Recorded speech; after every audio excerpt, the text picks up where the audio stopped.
मन में तपस्या करते, हमारे भी सुंदर परिवार होते, हमारा भी सुंदर विवाह हो जाता, कहीं हमारे भी सुंदर संतान होते, और हम यहाँ बेकार में पड़े हैं तपस्या करते। यहाँ तो कई वर्ष बीत गया तपस्या करते करते।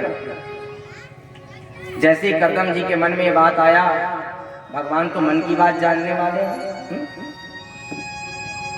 करदम जी तपस्या कर रहे थे, करदम जी का तपस्या पूर्ण हुआ, उतने में भगवान प्रकट हुए।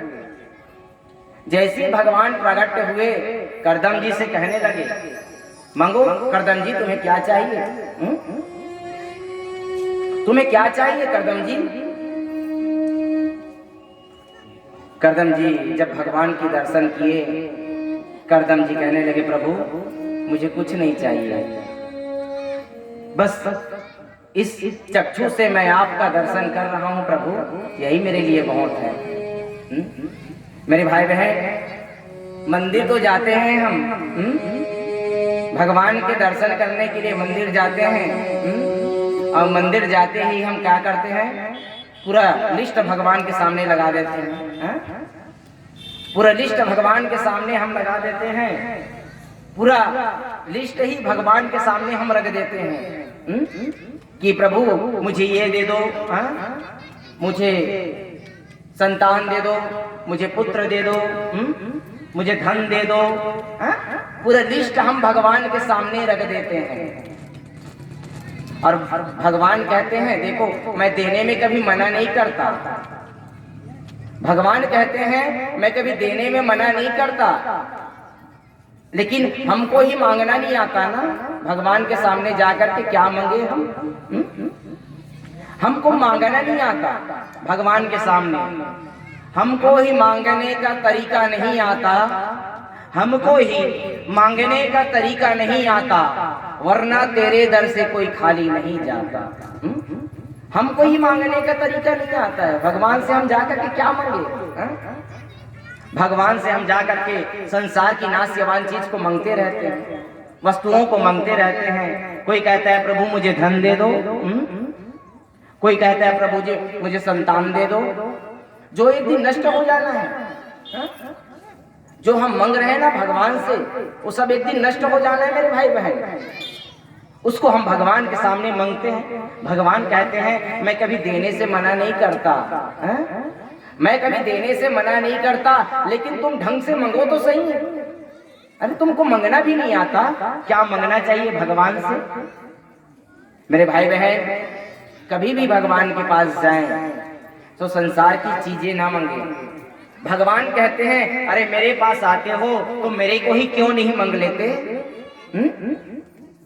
आगे आप कथा में श्रवण करेंगे, मनु शत्रुपा जैसे भगवान को मांग लिए, भगवान को उनके यहाँ आना पड़ा, और जब भगवान आ जाते हैं तो किसी बात की कमी नहीं रह जाती मेरे भाई बहन। भगवान कहते हैं संसार के नाश्यवान चीजों को तुम मांगते रहते हो, अरे मेरे पास आते हो तो मेरे को मांग लो। अगर मैं तुम्हारे जीवन में आ गया तो किस बात की कमी थी? तो नहीं, हम भगवान से धन मांगते रहते हैं, भगवान से हम संतान मांगते रहते हैं, जो सब एक दिन यही नष्ट हो जाना है। मांगना है भगवान से मेरे भाई बहन, तो भगवान को मांग लो।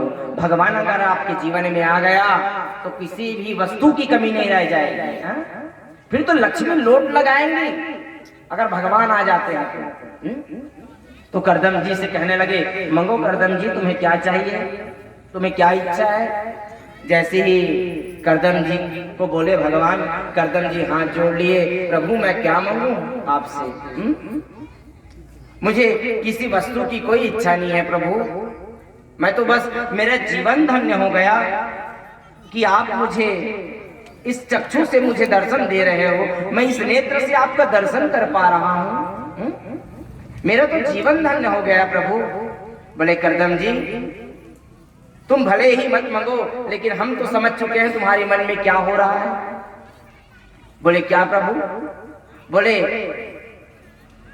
तुम्हारे मन में है ना कि हमारे भी सुंदर विवाह हो जाए, हमारे भी सुंदर संतान हो जाए, तो जाओ अपने कुटिया जाना, और आज से तीसरे दिन मनोज जी महाराज आएंगे, अपनी बड़ी कन्या का विवाह का प्रस्ताव रखेंगे। देहूती जी के साथ तुम्हारा विवाह होगा, तुम्हारा पानी ग्रहण होगा, और उसके बाद तुम्हारे घर में 9 कन्या का प्रादुर्भूत होगा, 9 कन्या जन्म लेंगे, मेरा आशीर्वाद है। जैसे ही भगवान बोले, करदम जी घबरा गए। करदम जी घबरा गए, प्रभु ये क्या, आप 9 कन्या का आशीर्वाद दे रहे हो प्रभु, तो कम न कम से एक अपने जैसा पुत्र भी तो दे देना प्रभु, उनका भी तो आशीर्वाद दे दो आप। तो भगवान मुस्कुराते हुए बोले कि 10वें संतान के रूप में मैं स्वयं आपके यहाँ आऊंगा जन्म लेकर के, मेरा कपिल अवतार होगा आपके यहाँ। आशीर्वाद दिए भगवान। जैसे भगवान आशीर्वाद दिए और भगवान आशीर्वाद दे करके कपिल जी करदम जी को वहां से चले गए। भगवान जैसे बतलाए थे वैसे ही हुआ। समय बीतता गया, जैसे तीसरे दिन हुआ तो करदम जी महाराज को पता था कि भगवान जो है आदेश किए हैं, और जैसे भगवान के कहे अनुसार मनु जी महाराज जो हैं अपनी बड़ी कन्या देहूती का प्रस्ताव लेकर के आते हैं, विवाह का प्रस्ताव लेकर के आते हैं करदम जी के पास। और जैसे ही विवाह का प्रस्ताव लेकर के आते हैं, करदम जी को आदेश मिल चुका था भगवान के द्वारा। जब विवाह का प्रस्ताव लेकर के आए, करदम जी जो है स्वीकार कर लिए विवाह का प्रस्ताव। विवाह का प्रस्ताव स्वीकार किए। सुंदर आज करदम जी और देहूती जी का विवाह हो रहा है।